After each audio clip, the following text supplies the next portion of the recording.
ಕರ್ನಾಟಕದ ನೂತನ ಮುಖ್ಯಮಂತ್ರಿಯಾಗಿ ಡಿಕೆ ಶಿವಕುಮಾರ್ ಅವರು ಅಧಿಕಾರ ಸ್ವೀಕರಿಸಲು ಕೌಂಟ್ ಡೌನ್ ಶುರುವಾಗಿರುವ ಬೆನ್ನಲ್ಲೇ ರಾಜ್ಯ ರಾಜಕಾರಣದ ಇತಿಹಾಸದಲ್ಲೇ ಅತ್ಯಂತ ರೋಚಕ ಮತ್ತು ರಣರೋಚಕವಾಗಿದ್ದ ಸಿದ್ದರಾಮಯ್ಯ ಹಾಗೂ ಡಿಕೆಶಿ ನಡುವಿನ ದಶಕದ ಜಿದ್ದಾಜಿದ್ದಿನ ಇನ್ಸೈಡ್ ಸ್ಟೋರಿಗಳು ಈಗ ಮುನ್ನೆಲೆಗೆ ಬಂದಿವೆ. ಹೌದು, ಇವತ್ತು ಸಿಎಂ ಕುರ್ಚಿ ಮೇಲೆ ರಾಜ ಗಂಭೀರ್ಯದಿಂದ ಕೂರಲು ಸಜ್ಜಾಗಿರೋ ಡಿಕೆಶಿ ನಡೆದು ಬಂದ ಹಾದಿ ಅಷ್ಟು ಸುಲಭವಾಗಿರಲಿಲ್ಲ.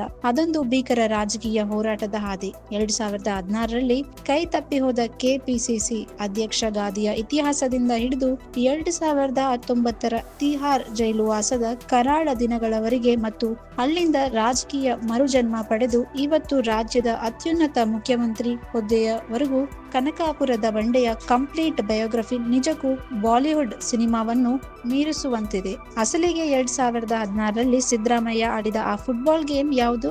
ಡಿಕೆಶಿಗೆ ಅಂದು ವಿಲನ್ ಆಗಿದ್ದವರು ಯಾರು? ಇವತ್ತು ಹೈಕಮಾಂಡ್ ಆದಿ ಸವಿಸಿ ಡಿಕೆ ಶಿವಕುಮಾರ್ ಇತಿಹಾಸ ಸೃಷ್ಟಿಸಿದ್ದು ಹೇಗೆ ಅನ್ನೋದ ಕಂಪ್ಲೀಟ್ ಇನ್ಸೈಡ್ ಸ್ಟೋರಿ ಇಲ್ಲಿದೆ ನೋಡಿ. ಡಿಕೆ ಶಿವಕುಮಾರ್ ಮತ್ತು ಸಿದ್ದರಾಮಯ್ಯ ನಡುವಿನ ಕುರ್ಚಿ ಕದನ ಇವತ್ತಿಂದಲ್ಲ. ಇದರ ಆಳವಾದ ಇತಿಹಾಸವನ್ನು ಕೆದಕುತ್ತಾ ಹೋದ್ರೆ ನಮ್ಗೆ 2016ರ ರೋಚಕ ಚೆಸ್ ಮತ್ತು ಫುಟ್ಬಾಲ್ ಆಟದ ಕತೆ ಸಿಗುತ್ತದೆ. ಅಂದು ಎಐಸಿಸಿ ಅಧಿನಾಯಕಿ ಸೋನಿಯಾ ಗಾಂಧಿ ಅವರು ಡಿಕೆ ಶಿವಕುಮಾರ್ ಅವರಿಗೆ ಕೆಪಿಸಿಸಿ ಅಧ್ಯಕ್ಷ ಪಟ್ಟ ಕಟ್ಟಲು ಸ್ವತಃ ಆಫರ್ ನೀಡಿದ್ರು. ಆದರೆ ಡಿಕೆಶಿ ವಿದೇಶ ಪ್ರವಾಸದಲ್ಲಿದ್ದ ಕೇವಲ 1 ತಿಂಗಳ ಗ್ಯಾಪ್ ನಲ್ಲಿ ಸಿದ್ದರಾಮಯ್ಯ ಇಡೀ ಗೇಮನ್ನೇ ಚೇಂಜ್ ಮಾಡಿದ್ರು. ಹೌದು, ಡಿಕೆಶಿ ವಿದೇಶದಲ್ಲಿದ್ದಾಗ ಅಂದಿನ ಸಿಎಂ ಸಿದ್ದರಾಮಯ್ಯ ಪಕ್ಷದೊಳಗೆ ಭೀಕರ ರಾಜಕೀಯ ತಂತ್ರ ಹೂಡಿ ಶಿವಕುಮಾರ್ ಅಧ್ಯಕ್ಷರಾಗದಂತೆ ಹೈಕಮಾಂಡ್ ಮೇಲೆ ಬಿಗ್ ಪ್ರೆಷರ್ ಹಾಕಿದ್ರು. ಅದು ಹೈಕಮಾಂಡ್ ಅಭಿಪ್ರಾಯ ಕೇಳಿದ ಒಟ್ಟು 16 ಸಚಿವರ ಪೈಕಿ ಕೇವಲ ರೋಷನ ಬೇಗ ಒಬ್ರೇ ಡಿಕೆಶಿ ಪರ ಬ್ಯಾಟ್ ಬೀಸಿದ್ರು. ಉಳಿದೆಲ್ಲ ಸಚಿವರನ್ನು ಸಿದ್ದರಾಮಯ್ಯ ತಮ್ಮ ಕಂಟ್ರೋಲ್ಗೆ ತೆಗೆದುಕೊಂಡಿದ್ರು. ಈ ಬಿಗ್ ಶಾಕ್ ನಿಂದ ಬೇಸತ್ತ ಡಿಕೆಶಿ, ನಾನು ಚೆಸ್ ಆಡಲು ಯತ್ನಿಸಿದೆ, ಆದ್ರೆ ಸಿದ್ದರಾಮಯ್ಯ ಫುಟ್ಬಾಲ್ ಆಡಿದ್ರು ಅಂತ ಕಣ್ಣೀರು ಹಾಕಿದ್ರು. ಇವರಿಬ್ಬರ ನಡುವಿನ ಈ ಕೋಲ್ಡ್ ವಾರ್ ಅದಕ್ಕೂ ಮುನ್ನ ಅಂದ್ರೆ 2013ರಲ್ಲೇ ಸ್ಟಾರ್ಟ್ ಆಗಿತ್ತು ಅನ್ನೋದು ಮತ್ತೊಂದು ಇಂಟ್ರೆಸ್ಟಿಂಗ್ ವಿಚಾರ.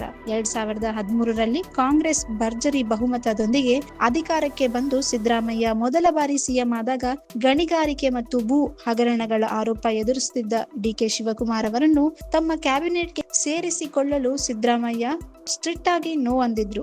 ತಮ್ಮದೇ ಪಕ್ಷದ ಸರ್ಕಾರವಿದ್ರು ಸಚಿವರಾಗಲು ಸಿದ್ದರಾಮಯ್ಯ ಬಿಡುತ್ತಿಲ್ಲ ಅಂತ ಗರಂ ಆಗಿದ್ದ ಡಿಕೆಶಿ ಹೈಕಮಾಂಡ್ ಮಟ್ಟದಲ್ಲಿ ತೀವ್ರ ಒತ್ತಡ ತಂದು ಕೊನೆಗೂ 2014ರಲ್ಲಿ ಜನವರಿಯಲ್ಲಿ ಮಂತ್ರಿಯಾಗುವಲ್ಲಿ ಯಶಸ್ವಿಯಾಗಿದ್ರು. ಹೀಗೆ ಸಿದ್ದರಾಮಯ್ಯ ಹಾಕುತ್ತಿದ್ದ ಪ್ರತಿಯೊಂದು ಚೆಕ್ಮೇಟ್ಗೂ ಡಿಕೆಶಿ ದೆಹಲಿ ದರ್ಬಾರ್ ಮೂಲಕವೇ ಕೌಂಟರ್ ಸ್ಟ್ರೋಕ್ ಕೊಡ್ತಾ ತಮ್ಮ ರಾಜಕೀಯ ಅಸ್ತಿತ್ವವನ್ನು ಉಳಿಸಿಕೊಳ್ಳುತ್ತಾ ಬಂದಿದ್ರು. ಇನ್ನು ಡಿಕೆ ಶಿವಕುಮಾರ್ ಅವರ ಇಡೀ ಲೈಫ್ ನಲ್ಲಿ ಬಿಗ್ಗೆಸ್ಟ್ ಟರ್ನಿಂಗ್ ಪಾಯಿಂಟ್ ಅಂದ್ರೆ ಅದು 2019ರಲ್ಲಿ ಆ ಜೈಲು ವಾಸದ ದಿನಗಳು. ಮನಿ ಲಾಂಡ್ರಿಂಗ್ ಕೇಸ್ ನಲ್ಲಿ ಜಾರಿ ನಿರ್ದೇಶನಾಲಯ ಅಂದ್ರೆ ಇಡಿ ಇವರನ್ನು ಅರೆಸ್ಟ್ ಮಾಡಿ ದೆಹಲಿಯ ತಿಹಾರ್ ಜೈಲಿಗೆ ಇಟ್ಟಿದ್ದಾಗ ಡಿಕೆಶಿ ಕಂಪ್ಲೀಟ್ ಆಗಿ ಫಿನಿಶ್ ಆದ್ರು ಅಂತಲೇ ಎಲ್ಲರೂ ಅಂದುಕೊಂಡಿದ್ರು. ಆದ್ರೆ ಅಲ್ಲಿ ನಡೆದಿದ್ದೇ ಬೇರೆ. ಡಿಕೆಶಿ ಜೈಲಿನಲ್ಲಿದ್ದಾಗ ಖುದ್ದು ಸೋನಿಯಾ ಗಾಂಧಿ ಅವರೇ ತಿಹಾರ್ ಜೈಲ್ಗೆ ವಿಸಿಟ್ ಮಾಡಿ ಧೈರ್ಯ ತುಂಬಿದ್ದು ಇಡೀ ದೇಶದ ಗಮನ ಸೆಳೆದಿತ್ತು. ಯಾವಾಗ ಡಿಕೆಶಿ ಜೈಲಿನಿಂದ ಬೇಲ್ ಮೇಲೆ ಬೆಂಗಳೂರಿಗೆ ವಾಪಸ್ ಬಂದ್ರೋ ಇಡೀ ಒಕ್ಕಲಿಗ ಕಮ್ಯುನಿಟಿ ಮತ್ತು ಕಾಂಗ್ರೆಸ್ ಕಾರ್ಯಕರ್ತರಲ್ಲಿ ಇವರ ಪರ ಭಾರಿ ಸಿಂಪತಿ ವೇವ್ ಕ್ರಿಯೇಟ್ ಆಯ್ತು.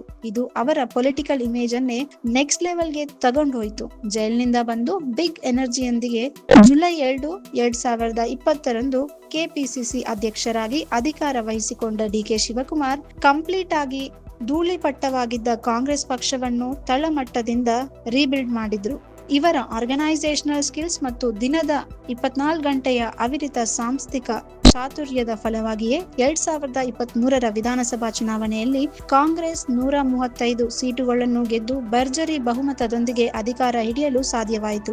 ಅಂದು ವಿರೋಧಗಳ ಎಲ್ಲಾ ಪ್ಲಾನ್ಗಳ ಮಧ್ಯೆಯೂ ಜೈಲು ವಾಸ ಅನುಭವಿಸಿ ಪಕ್ಷಕ್ಕಾಗಿ ರಕ್ತ ಬೆವರಿನ ಸಂಘಟನೆಯ ಬೀಜ ಬೆತ್ತಿದ ಟ್ರಬಲ್ ಶೂಟರ್ ಡಿಕೆಶಿ ಇವತ್ತು ಹೈಕಮಾಂಡ್ ಹಾದಿ ಸವಿಸಿ ಕೊನೆಗೂ ಸಿದ್ದರಾಮಯ್ಯನವರ ಕೋಟೆಯನ್ನು ಧ್ವಂಸ ಮಾಡಿ ಸಿಎಂ ಗದ್ದುಗೆ ಏರುತ್ತಿದ್ದಾರೆ. ಸಿದ್ದು ಬಣ್ಣದ ತಂತ್ರಗಳನ್ನು ಉಡೀಸ್ ಮಾಡಿ ಹಠ ಬಿಡದ ಸೂರ್ಯನಂತೆ ಡಿಕೆಶಿ ಮುಖ್ಯಮಂತ್ರಿ ಕುರ್ಚಿ ಗೆದ್ದಿರೋ ಈ ರೋಚಕ ಜರ್ನಿ ಕರ್ನಾಟಕ ರಾಜಕೀಯದ ಇತಿಹಾಸದಲ್ಲೇ ಒಂದು ಸುವರ್ಣ ಅಕ್ಷರಗಳ ಇತಿಹಾಸ ಅಂದ್ರೆ ತಪ್ಪಾಗಲ್ಲ. If you like this video ಬೇಗ ಲೈಕ್ ಮಾಡಿ, ಕಾಮೆಂಟ್ ಮಾಡಿ, ಶೇರ್ ಮಾಡಿ ಹಾಗೂ ಯೋಯೋ ಟಿವಿ ಕನ್ನಡವನ್ನು ಸಬ್ಸ್ಕ್ರೈಬ್ ಮಾಡಿ.